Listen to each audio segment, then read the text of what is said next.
I was raised in a conservative Jewish family in Philadelphia. The culture was materialistic and judgmental.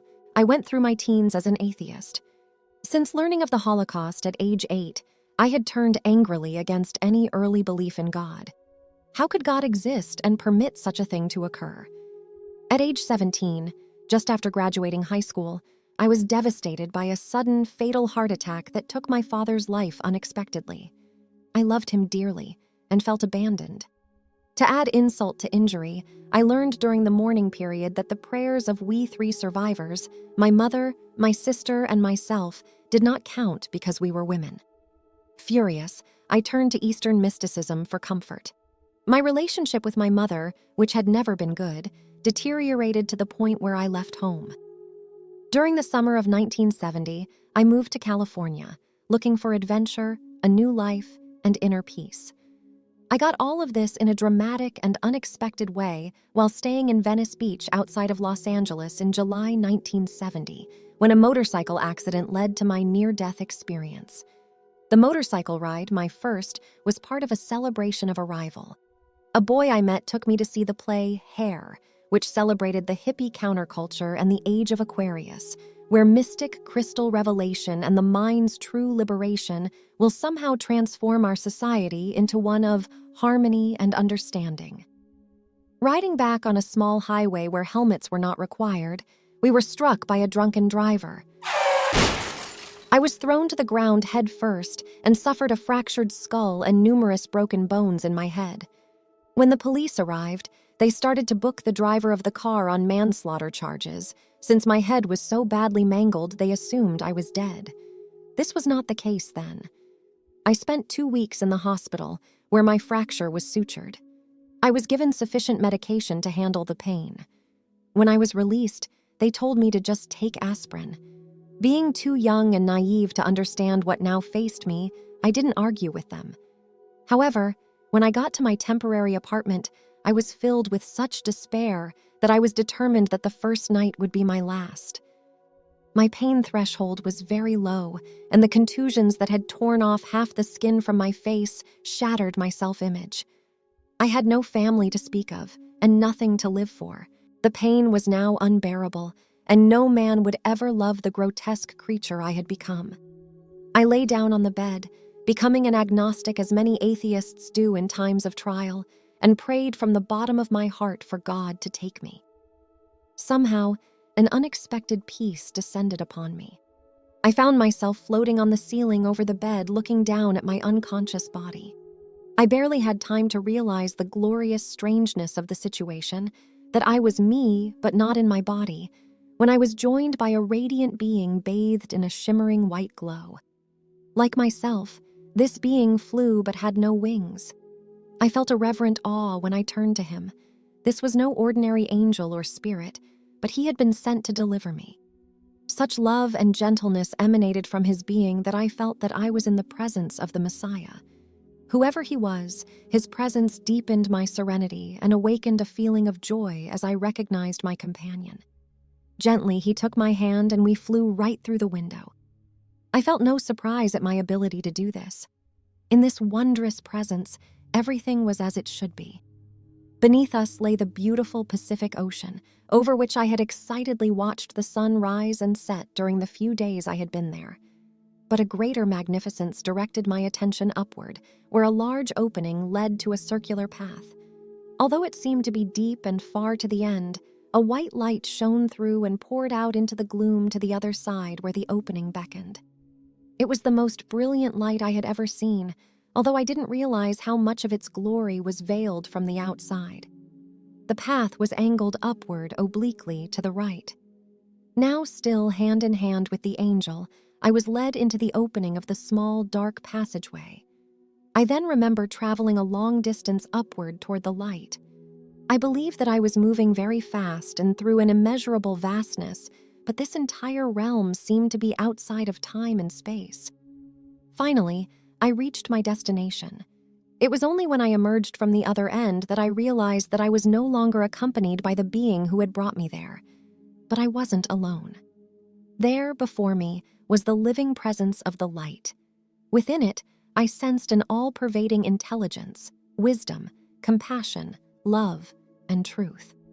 There was neither form nor sex to this perfect being. It, which I shall in the future call he, in keeping without our commonly accepted syntax, contained everything, as white light contains all the colors of a rainbow when penetrating a prism. And deep within me came an instant and wondrous recognition. I was actually facing God. I immediately lashed out at him with all the questions I had ever wondered about, all the injustices I had seen in the physical world. I don't know if I did this deliberately, but I discovered that God knows all your thoughts immediately and responds telepathically. My mind was naked. In fact, I became pure mind. The ethereal body, which I had traveled in through the tunnel, seemed to be no more. It was just my personal intelligence confronting that universal mind, which clothed itself in a glorious living light that was more felt than seen, since no eye could absorb its splendor. I don't recall the exact content of our discussion. In the process of return, the insights that came so clearly and fully in heaven were not brought back with me to earth.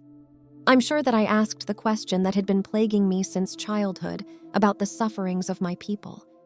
I was deeply disturbed by first-hand reports I heard at my job in Philadelphia from shell-shocked boys no older than I was about the horrors of the war going on in Vietnam. I do remember this. There was a reason for everything that happened, no matter how awful it appeared in the physical realm. And within myself, as I was given the answer, my own awakening mind now responded in the same manner. Of course, I would think. I already know that. How could I ever have forgotten? Indeed, it appears that all that happens is for a purpose, and our eternal self already knows that purpose. In time, the questions ceased, because I suddenly was filled with all the being's wisdom. I was given more than just the answers to my questions. All knowledge unfolded to me, like the instant blossoming of an infinite number of flowers all at once. I was filled with God's knowledge and suddenly saw how the universe worked. It was so simple and beautiful over there.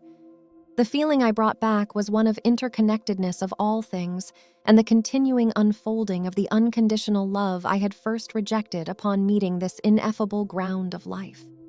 What I'll never forget also was the feeling of being home, to the heart's forgotten longing, the center of the circle of infinity, the fulfillment of all our unspoken dreams. Yes, I was alive there, unimaginably so. The contrast is so great that I cannot even make a mathematical comparison. An imperfect analogy would be to compare our body's life essence on Earth to the flicker of a single candle, and the life coursing through the separated soul or spirit as the blazing forth of a sun. But my journey of discovery was just beginning. Now I was treated to an extraordinary voyage through the universe. Instantly, at the speed of thought, we traveled to the center of stars being born, supernovas exploding, stars dying, visions from the outside of galaxies majestically swirling through radiant space, including our own Milky Way. The impression I have now of this trip is that it felt like the universe is all one grand object woven from the same fabric. Space and time are illusions that hold us to our plane. Out there, all is present simultaneously. I was a passenger on a divine spaceship in which the Creator showed me the fullness and beauty of all of His creation. There was no darkness there, or between any of the objects. Every object was clothed in light and was alive, aware, and loving. The last thing that I saw before all external vision ended was a glorious fire, the core and center of a marvelous star. Perhaps this was a symbol for the blessing that was now to come to me. Everything faded except for a richly full void in which that and I encompassed all that is. Here I experienced in ineffable magnificence communion with the light being. Now I was filled with not just all knowledge, but also with all love. It was as if the light were poured in and through me. I was God's object of adoration, and from our love, I drew life and joy beyond imagining. My being was transformed. My delusions, sins, and guilt were forgiven and purged without asking, and now I was love, primal being, and bliss, and in some sense I remain there for eternity. Such a union cannot be broken. It always was, is, and shall be. Suddenly, not knowing how or why, I returned to my broken body. But miraculously, I brought back the love and the joy. I was filled with an ecstasy beyond my wildest dreams. Here in my body, the pain had all been removed. I was still enthralled by a boundless delight. For the next 2 months, I remained in this state, oblivious to any pain. I felt now as if I had been made anew. I saw wondrous meanings everywhere. Everything was alive and full of energy and intelligence. The light and love filled every object, whether natural or man-made. Although in time this precious gift faded, I understand now that that's all that exists. In our fundamental nature, we are love, and we are each loved and forgiven in each moment. After the accident, my actions showed this transformation. In the past, I had been painfully shy and felt myself unworthy of being loved. I went out with my head swathed in bandages and landed a job in 1 week, made many friends, and got involved in my first real romance. After the Sylmar earthquake in 1971, I moved back east and went home to my mother, with whom I became reconciled. I started college at 23 and graduated Phi Beta Kappa. Since then, I have married and become a mother, which I understand to be part of my mission. When I discovered the International Association for Near-Death Studies, IANS, in 1989, I finally broke the seal open on this hidden mystery and decided to share the gift whenever I have the opportunity. Like many others, I have become more spiritual. Those of us called to the spiritual quest have discovered that the door is already open and the mythical new cycle is here. We are all facets of the brilliant diamond heart of our Creator and of each other. What a wonderful time to be alive, to be able to talk about the truth and connect with the forgotten wisdom in other souls. Although it's been 36 years since my heavenly voyage, I have never forgotten it. Nor have I, in the face of ridicule and disbelief, ever doubted its reality. Nothing that intense and life-changing could possibly have been a dream or hallucination. To the contrary, I consider the rest of my life to be a passing fantasy, a brief dream that will end when I again awaken in the permanent presence of that giver of life and bliss. For anyone who grieves or fears annihilation and death, I assure you of this. There is no death, nor does love ever end. Modern physics assures us that matter does not die, but is instead transformed into energy. I see the body as a coat housing the immortal consciousness within. When our mission is complete, we remove the coat and take on our glorious form, complete with the full spiritual understanding we vainly seek during our earth days. Then, having graduated this temporary school, we get our report card in the life review, with extra credit for love, forgiveness, and service to others. Now we can continue on our journey unencumbered, free, and truly alive. Someday you who are reading this and I will be together in this realm of love, light, and unending bliss. That does it for today's video. Let me know what you thought about it in the comment below.